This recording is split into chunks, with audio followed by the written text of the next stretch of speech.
Salve, rapaziada! Como é que estamos? Tudo certo? Então, é nóis. Vim aqui gravar esse vídeo, né, para servir de revisão aí para vocês pro nosso próximo módulo de história. E o primeiro tema aí que vai ser cobrado de vocês é a Guerra de Secessão dos Estados Unidos, evento que aconteceu no século XIX, entre 1861 e 1865, né? Uma guerra civil que opôs, como nós sabemos, o norte e o sul dos Estados Unidos, que tem a questão da escravidão como foco, tem a questão da escravidão como algo primordial nessa guerra, mas nós sabemos que na realidade é muito mais um projeto econômico, né? Que o norte dos Estados Unidos defendia uma ampliação mesmo da industrialização, né? Um projeto econômico industrializante para o país que estava ali, né? Nascendo naquele momento, e justamente por querer a industrialização defendia a mão de obra livre, né, e assalariada.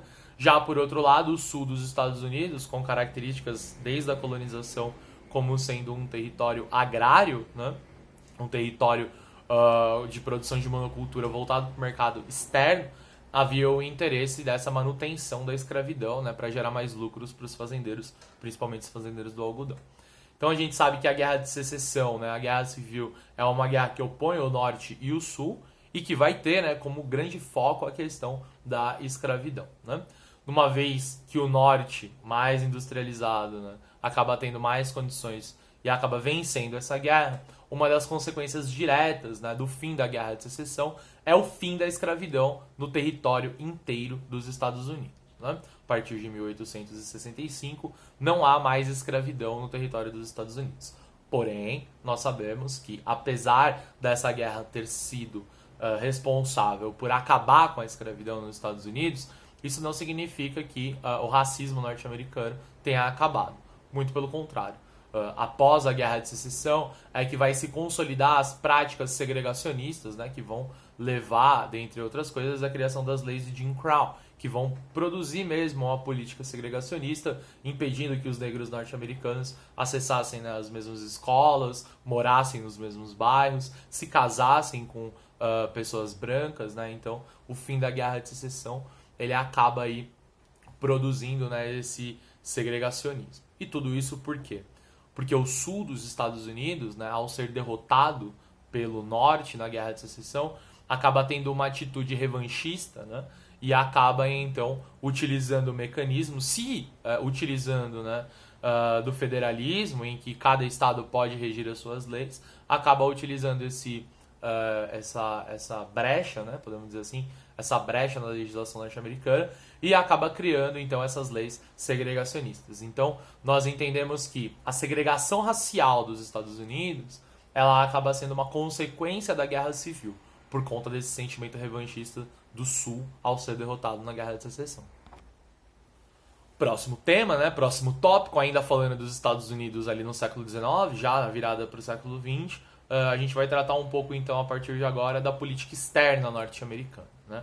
Nós sabemos então que os Estados Unidos eles desenvolvem uma política que é uma política imperialista, mas concentrada e muito mais voltada para a América, né? E justamente nesse momento, né, na virada do século XIX para o século XX, há um interesse muito forte, né, do ponto de vista econômico dos Estados Unidos de atingirem, influenciarem e realmente modificarem, né, e dominarem, né, economicamente os países da América, com o objetivo de utilizar esses países para potencializar o seu lucro, né, para potencializar a sua industrialização, né. Essa política que ficou conhecida como a política do Big Stick, né, o grande porrete, ela é uma política intervencionista, ela é uma política imperialista que tem como objetivo intervir política e economicamente nos países da América para que eles sejam mais abertos ao capital norte-americano. E nesse sentido, então, né, nós podemos olhar para a construção do Canal do Panamá como sendo um exemplo bem acabado dessa política intervencionista, né, que ficou conhecida como a política do Big Stick. Né, o território onde hoje é o país Panamá, aqui na América do Sul, ele originalmente pertencia à Colômbia, né, era o mesmo país, e havia o interesse dos Estados Unidos de construção do Canal do Panamá. Interesse esse, né, que tinha aí no objetivo de criar uma abertura para que as mercadorias pudessem circular do leste para o oeste, né? E mesmo para que as mercadorias que saíssem do oeste tivessem um caminho mais rápido para chegar depois lá na Europa. Então a construção do Canal do Panamá é um objetivo econômico dos Estados Unidos, né? A Colômbia, durante muito tempo, acabou sendo resistente a essa construção desse canal, e aí com isso os Estados Unidos eles pressionam, né, e eles potencializam a independência do Panamá, justamente, né, para que em contrapartida seja criado ali esse canal que vai facilitar a economia norte-americana.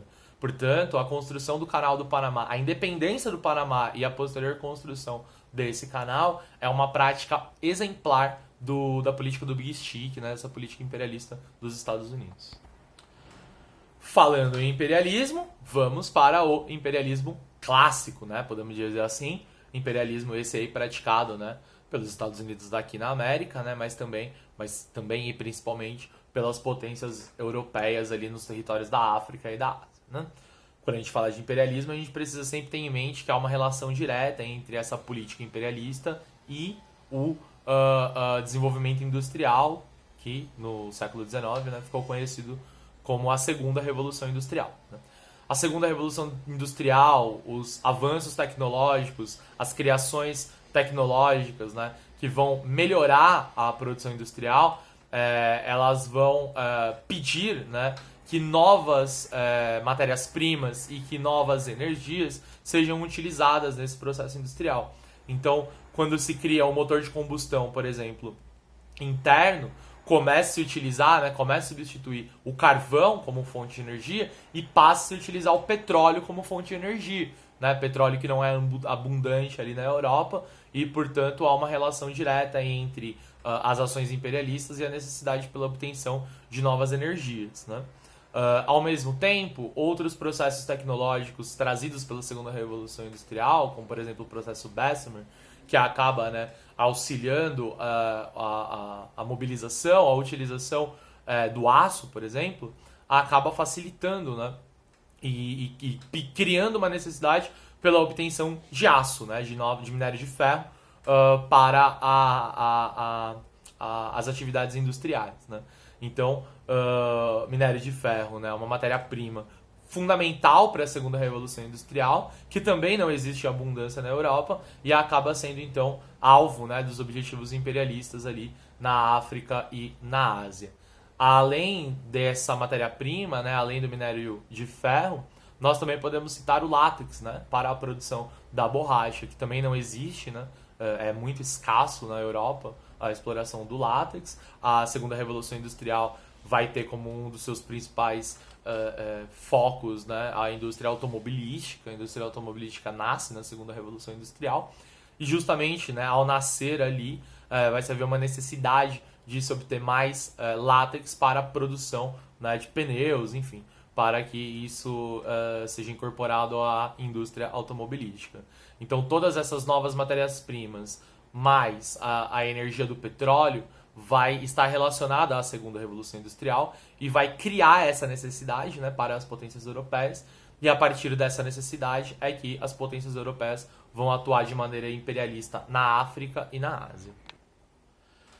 E ainda, né, sobre o imperialismo, é importante a gente destacar então o quanto que a África ela foi totalmente partilhada e fragmentada, né, numa atuação extremamente violenta, né, caracterizada ali na Conferência de Berlim, né, entre 1884 e 1885, em que as grandes potências europeias vão organizar, né, essas zonas de influência e vão partilhar a África entre elas, né, cujo objetivo era exclusivamente lucrar com a exploração dessas novas energias, dessas novas matérias-primas, mas a gente sabe que o discurso que está por trás da justificativa, né, da atuação imperialista na África e na Ásia é o discurso do darwinismo social.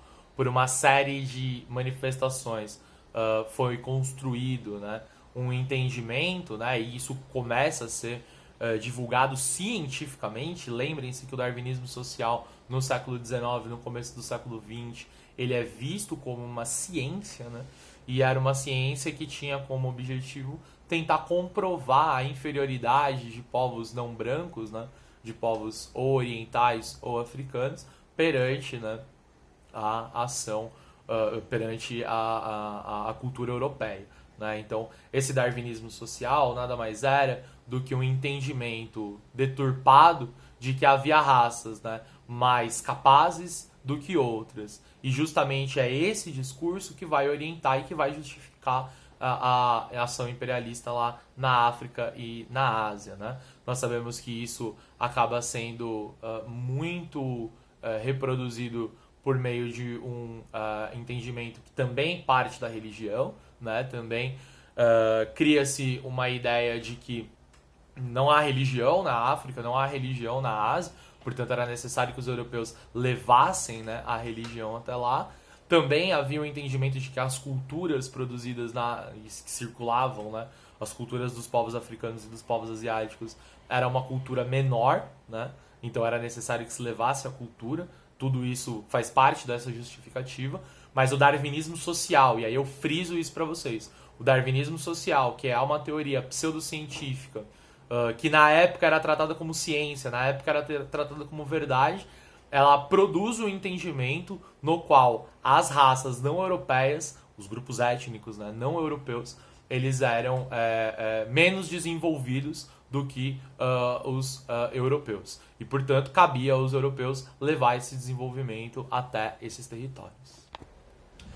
E, por fim, Proclamação da República. Né? Proclamação da República que a gente acabou de retomar, inclusive, nas nossas últimas aulas regulares, né? Quando a gente foi analisar ali a Primeira República, mas tem alguns aspectos ali da própria proclamação que a gente pode retomar aqui para deixar aí um pouco mais claro para vocês, tá? Então, algumas questões aí que a gente pode retomar sobre o processo de proclamação da República. Primeiro são os grupos, né, que estão ali comandando, né, como sendo protagonistas mesmo no processo de proclamação da República, né? Esses grupos, lógico que os militares eles se destacam e se destacam muito, né? Afinal de contas eles são os grandes protagonistas do golpe de 15 de novembro de 1889, mas nós sabemos que eles não estão sozinhos, né? E há uma classe da elite, né, dos cafeicultores do Oeste Paulista, que também são protagonistas desse processo. Né?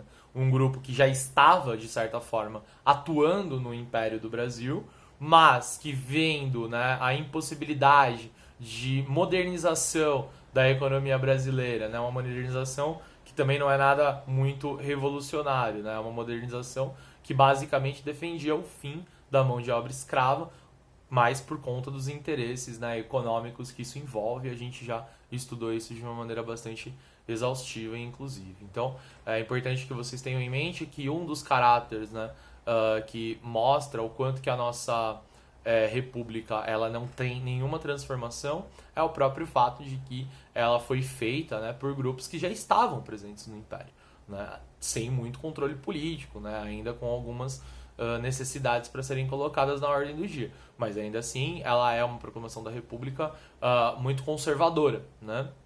E aí, justamente é o outro ponto, então, que eu queria colocar para vocês, que vai ser cobrado aí na avaliação de vocês, tá? A República no Brasil, ela deve ser entendida apenas e tão somente como uma atualização da classe dirigente. Sai ali a elite velha, mais ligada ao escravismo, e entra uma nova elite, os cafeicultores do Oeste Paulista, que não defendem a mão de obra escravocrata. Porém, não há uma transformação, não há uma mudança social, econômica e mesmo política, né? Há apenas uma atualização, né? Sai uma elite, entra outra elite. Mas na prática, pouca coisa mudou. Na prática, né, nós temos uma manutenção da estrutura econômica, social e política no Brasil, mesmo com a chegada da República no nosso país, ok? Então são esses os temas que serão cobrados. Peço bastante atenção a vocês na leitura, né, dos enunciados, tá? E principalmente que vocês estejam atentos aos comandos que são colocados ali.